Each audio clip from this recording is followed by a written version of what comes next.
Okay, so we have another video today, and this one here is going to be about mostly farming, and that's farming of mobs and farming of bosses. So we will start off with the day and night cycles, which is unrelated to the main topic, but this is something I think is really cool. So we have first off is a time-lapse video, and following that we have a little video on how the mobs are during nighttime, followed by some information on the Wisp, which is the first of the bosses we'll talk about, and we have a map of all of its known current spawn locations, in addition to a video of fighting the Wisp. He can take you on quite a journey, and then some information about the alpha bot, followed by a slide on the resource spawn timers, which are much more complex than I originally anticipated, and then on to our white gold cotton with a detailed farming route to hit all the major nodes, and a video showing that in sped up time, and then as usual finishing up with some final thoughts. Now it's important to note that all of this is time stamped, so you can skip to forward or backwards to wherever you feel is most necessary, although all the information here in this video is quite useful. Okay, starting off with our day and night cycles here. So the day is approximately 20 minutes long. It's actually slightly longer than that. It's like 20 minutes and X amount of seconds, of which 15 minutes is daytime and about 5 minutes is nighttime. Again, a little shorter than that. It's actually like 4 minutes and 50-ish seconds for nighttime. And a minute and a half of that approximately is where the night is really dark, where you can barely see in front of you, but still it's not nearly as dark as it once was. In previous playtests, now not specifically since the new team took over, but playtests prior to that were very, very dark, where you literally couldn't see anything. And even with my monitor gamma way up, nighttime during the darkest of night is still quite dark. Nighttime also, I should mention, has been shortened. It used to be approximately 50-50. Now it's like a 3-to-1 ratio between day and night. And this unfortunately devalues both the Dark Sun Elves, who can see at nighttime outside, and Lanterns of the Sun, and also torches, although torches I wouldn't say really had much value in the first place. We also then have a time-lapse video, and it starts in sunrise and goes through the sunset, and it ends at the end of this next sunrise. And the way I have it set up is every 2 seconds of nighttime is 1 minute, and every 1 second of daytime is 1 minute. So I slowed down nighttime compared to daytime a little bit, just because daytime is so much longer, and a lot of the really cool visuals actually happen at night, so this makes it a little more aesthetically pleasing. And immediately following time-lapse video, we'll show a video of wolf spawning in a wolf cave, and you'll see how many there are that spawn and how they're much more aggressive, and that includes both what seems to be their aggro range, which I don't think is the reality, but it certainly feels that way, but certainly their spawn rate and aggressiveness is increased, and we'll see that coming up here. So here's the time lapse. You see it started at sunrise, and we're going through the day here. See the nice clouds and reflections and shadows. Hear kind of the wind. Nighttime's coming up. It slowed down a little bit. You see someone with a lantern of the sun farming cotton, actually. That's what they're doing there. There, that's the whole day cycle. Now look at all these wolves, and this is at nighttime. I have the lantern of the sun out, and that is a lot of wolves. So I also have here just showing what they're like, and at nighttime they're really hard to kind of see. Luckily you can kind of see their shadow at nighttime compared to the background, which is the ground in this case. I continue just to kill all of them, just to show how easy it is. Now this is with me wearing plate mail, and you can see my health in the bottom left. Also, I should mention, if you press F11 and press it again, you get information on the left hand side of the screen there that shows your absolute values, like your numbers for both energy and health. This is a slide on the Wisp. So a few things about the Wisp. So first off, he has a near instant respawn upon death. Now, I've seen his respawn happen literally within seconds, and I've seen it take a couple of minutes. So I don't know if maybe there's a bit of lag or he moved from a different location, but there is very, very little time from when he spawns to when he respawns. And he has 5 different locations where he can spawn. There's the large goblin camp, first small goblin camp, second small goblin camp, Wisp Waterfall, and Mother's Cave. And on the next slide, I have a map, which is a map I created, and I have the Wisp spawn locations marked out. Now, because he spawns instantly, if you technically had 5 different people at each of these locations, you could essentially cycle killing him over and over again. And he drops a lot of material, between 100 to 1,000 material. And on the right there, you can see all the different drop rates: 100,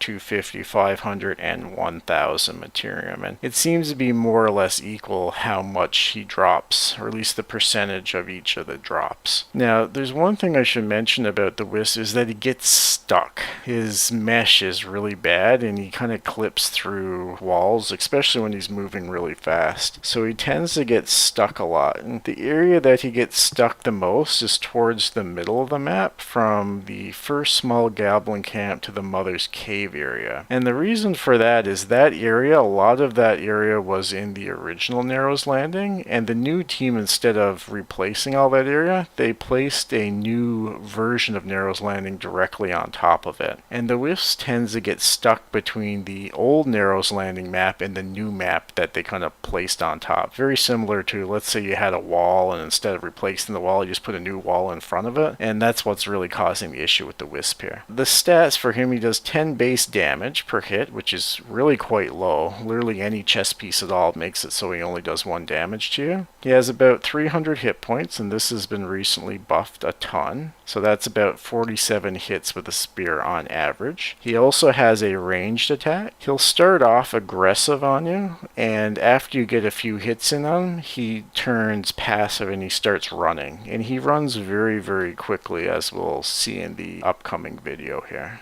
So this is a map where the Wisp is. So you can see the big goblin camp, which I call the large goblin camp, is on the west. On the northwest area where it says Wisp, that's Mother's Cave, and that's the original area of Mother's Cave with the large sacrificial altar. Small goblin camp 1 is right in the center where it says Wisp, kind of northeast where it says Wisp and Alphabuck. That's the Wisp Waterfall area. And the area in small goblin camp 2 and Sky Wound Mine is the 5th place that I've seen him spawn. Now, is it possible that he could spawn in other locations? It certainly is, although I've killed him quite a few times now and I haven't seen any other locations. If you go to all these locations and you don't find him, it's quite likely that he's stuck. And if he is stuck, you can go around the outskirts of all the areas, around like mountains and such, and you can hear him. So if you hear him and you can't see him, you know that he's stuck somewhere.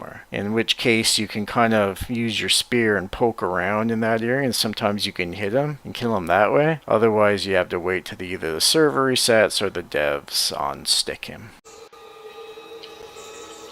He's fast, eh? He's really fast. You gotta follow him. Ready? Let's wreck him. Oh, let's kill the wolf though. Okay, he's over here. Yes, woof, he's fast. Okay. Gotta chase him.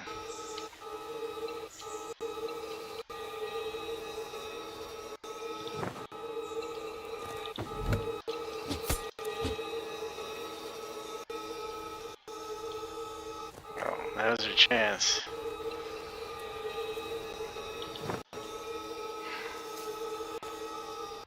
Nah, he won't do any damage. He has a ton of health. He has probably like 400 or 500 health, I think. You just sprint without your weapon on. He's actually faster than you, even. I got a couple hits in on him there.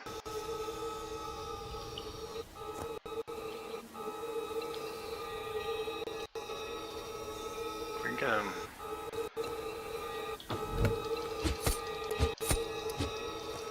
A couple hits on him there.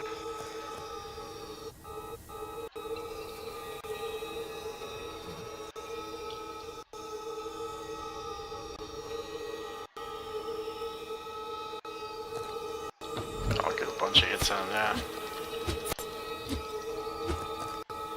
Oh, he's in the corner. We can maybe. Oh no no no no no. Okay. No, he's back at. Yeah.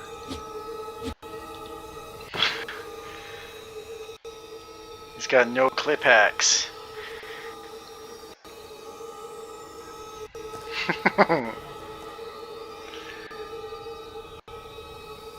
Look at him flying through everything. I hit him. He's right in front of the large. There you go.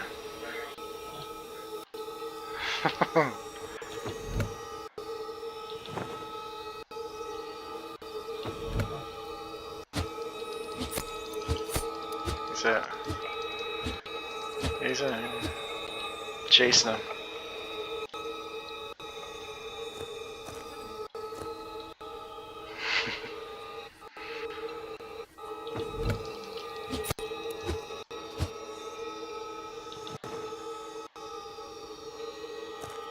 Where are you two?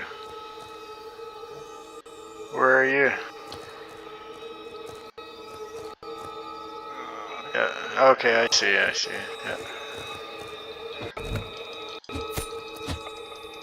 A couple more hits on him.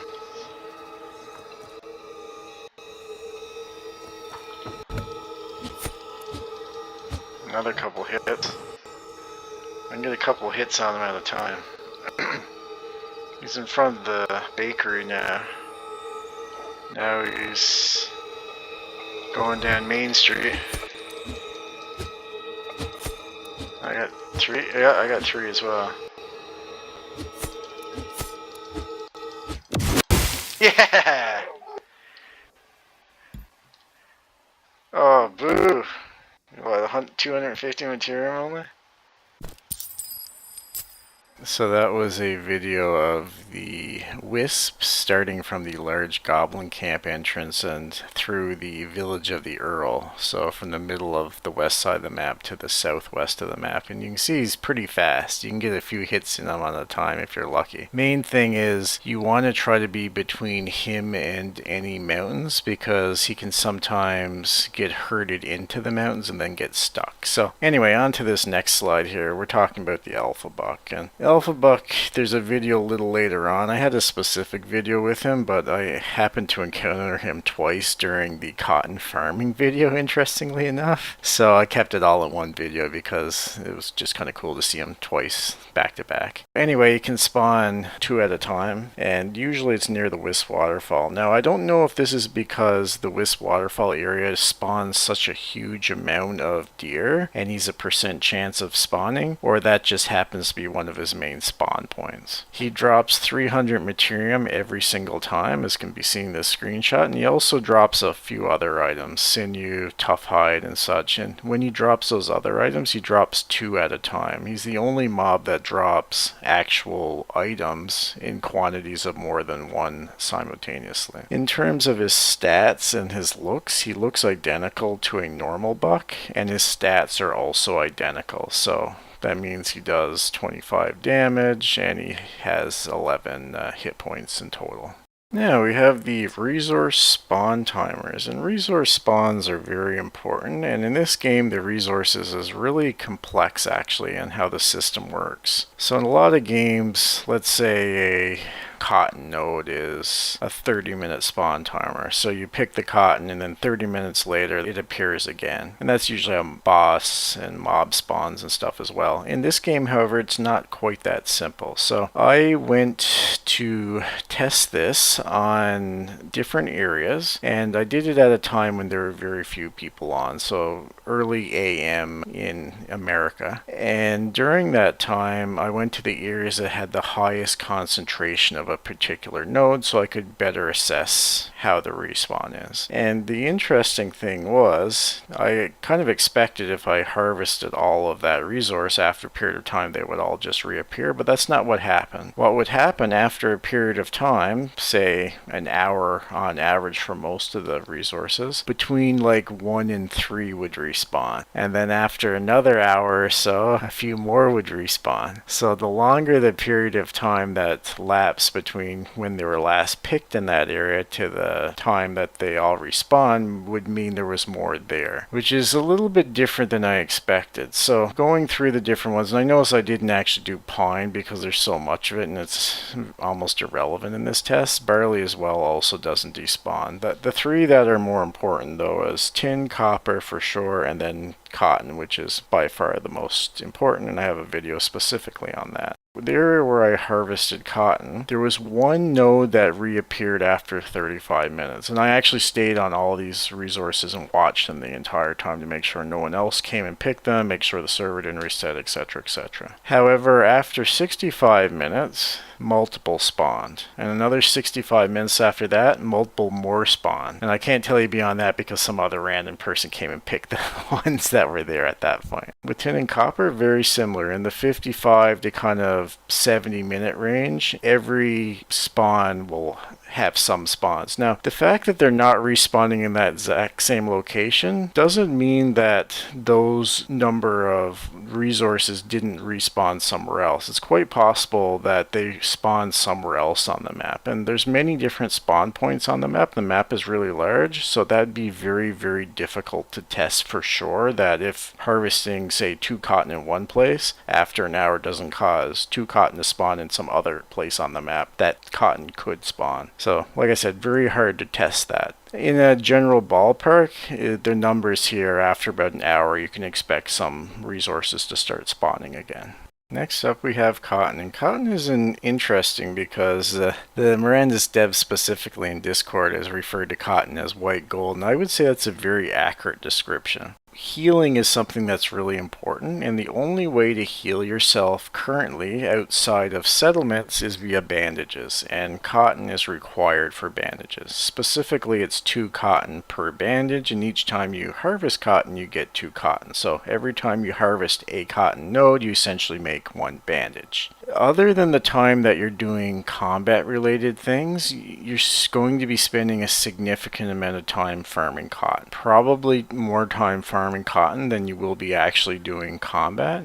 And of note, especially in the Red Forest area, you'll probably have to do quite a bit of combat to get that cotton. And you're probably, even though there's a lot of nodes there, unless the area is cleared out, you probably won't be significantly net cotton as a result of how many bandages you have to use to get the cotton in the first place. Now there's 3 major spawn areas. The whole south part of the map has a lot to get, and there's very little mobs there. You might find the odd wolf, but nothing really interesting. The Red Forest area has goblins, wolves, etc. It's a little harder to get to, but there's some large resource nodes, and the Wisp waterfall area is a relatively easy place to gather as well. Now, interestingly enough, during high times where people are busy picking, or if someone has been farming them, you'll find getting cotton is really difficult. You'll probably actually kind of struggle to keep having enough cotton and staying alive if you're trying to gear up at the same time. So if they don't make any changes, this is going to be a very high valued item. Like, I suspect people will be buying cotton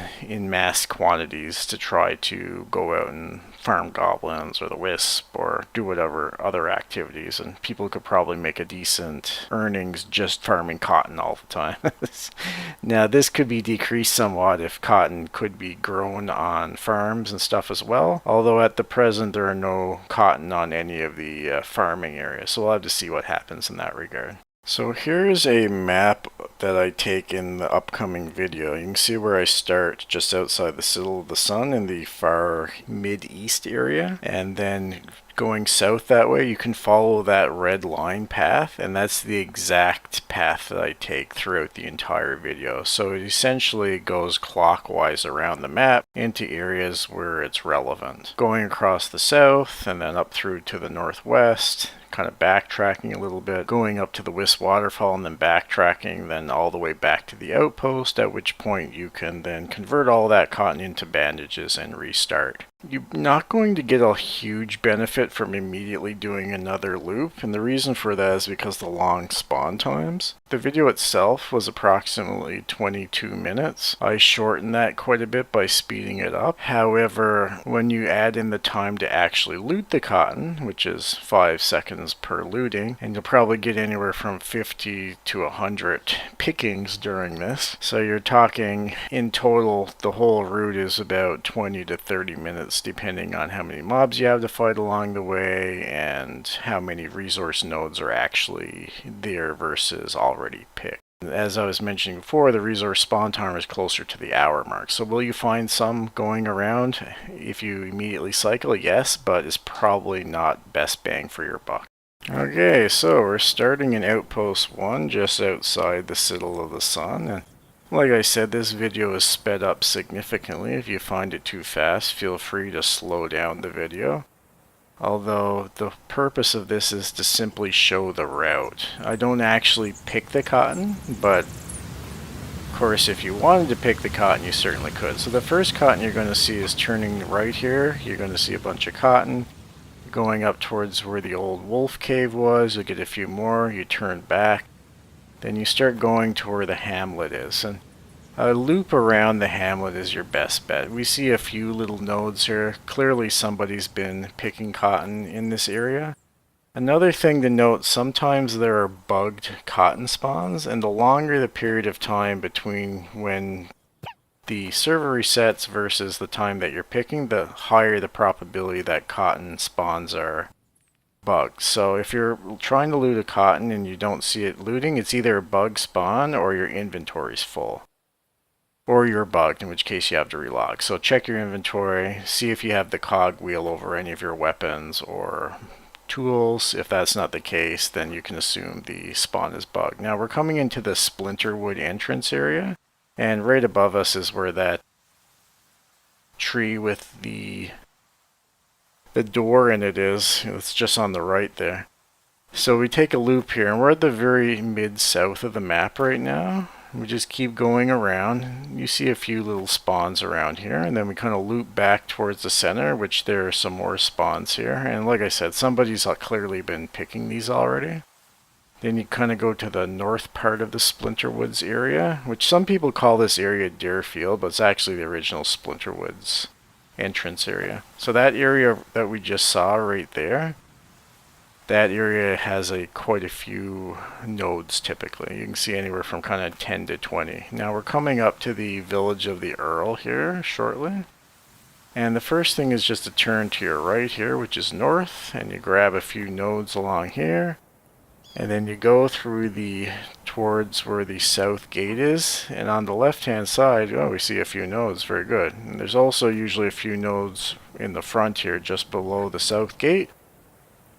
So we'll take a look around the west wall of the village of the Earl, and the north part of the west wall typically has a few nodes as well where we can loot.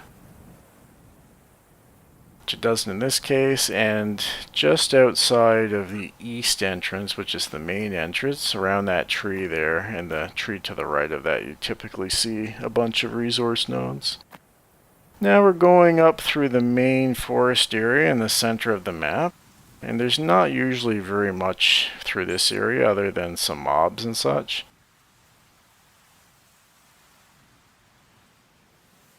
Left hand side over there we pass by the large goblin camp entrance. We also pass by the wolf cave that has the tin, which you can see right there on the left. And there's another tinier little kind of goblin camp, which I haven't named on the map because there's nothing special with it, and the wisp, as far as I've seen, doesn't spawn there either. So it's just a few small goblins, and we're coming up to the red forest. And I've called this the red forest because it's a forest and the trees are red and the ground is red, so red forest made sense. And the largest cotton spawn is actually just up here, and we'll see if there's any taken.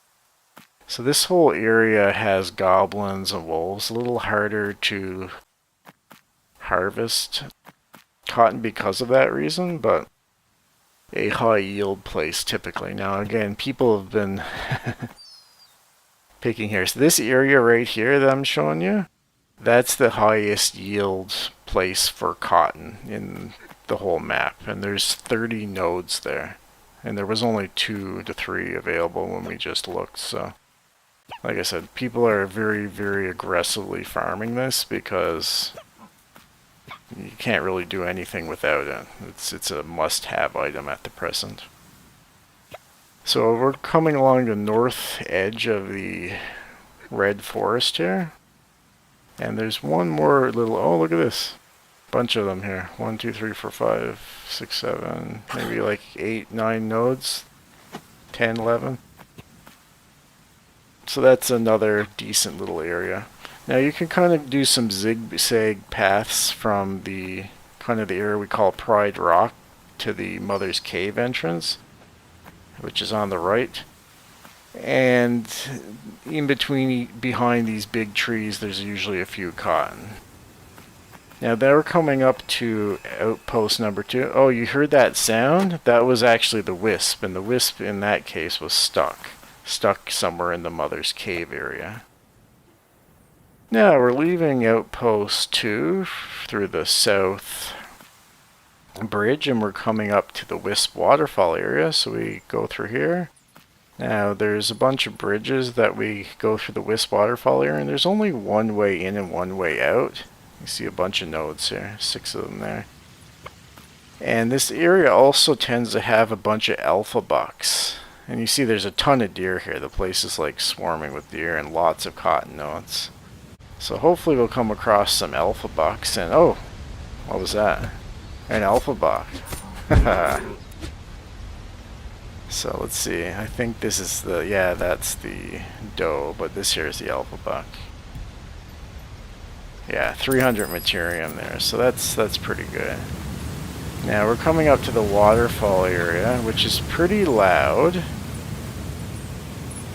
And sometimes you can even see another alpha buck, although it's incredibly rare to actually do so. Unless it's this case when I'm doing a cotton farming video and I come across 2 alpha bucks, because why not? There you go, another 300 materium and a ton more cotton. So now that we got what we wanted there, we'll get out of this deer-infested area. So like I said, there's only one way in and one way out. But the fact that you can find the Wisp here, you can find multiple alpha bucks, and there's quite a lot of cotton, it's always worth coming this route. Now there are a few other small cotton spawns around the map, but based on my calculations, it's not really worth the effort to go get them. I suppose if this place was incredibly heavily farmed, it might be worth it, but my suggestion in that case, if the place is heavily farmed enough, is that you just wait until it's not farmed and go. Now we're going back to Outpost 1 here, which completes the cycle, and this is in the mid-east part of the map, and you can see Outpost 1 just ahead of us. And we go right to, yeah, so that's the entire cotton farming video.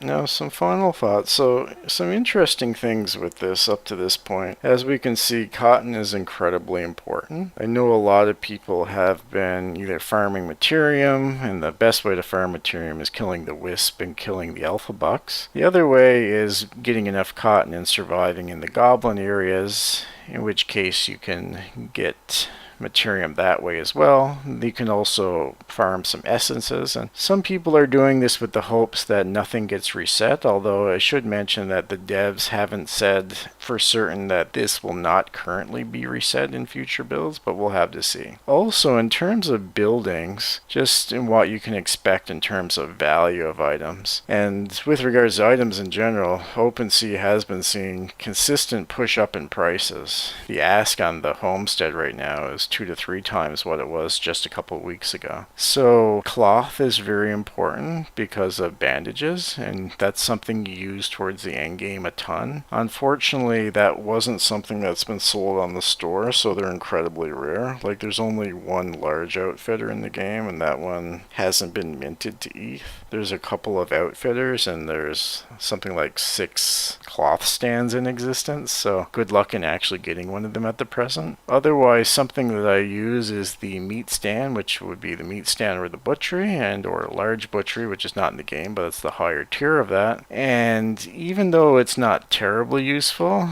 grains are not evergreen, like the barley you can't harvest forever, then I definitely do harvest the meat and convert the meat into jerky. And the reason for that is that instead of 20% per use, you can get up to 40% energy per consumable. Again, in terms of consumables, I do think they should put a timer on that. Right now it's almost instant use to use another energy restoring consumable. That devalues higher value energy consumables, because why use a 40% recharge when you can just spam 20% recharges with essentially no cooldown? To increase the value of the higher tier items, they will likely need to put a cooldown there. Otherwise, like I said, people just spam all the low tier garbage that nobody really needs. Game is still remaining pretty good. The number of people playing, I'm quite impressed. General views are quite good. In terms of Gala hasn't been as aggressively selling their tokens recently. They haven't had any rebate sales since last year, which is a way that they dump a ton of tokens. They've also, for the first time in years, they've actually been hiring people. In the past week, they've been making multiple announcements of hiring people in various job positions, and looking at the details of those job listings, they mention that the person would benefit from MMO or RPG experience. And there's only one MMO RPG really that they have, and that's Mirandus. So combination of a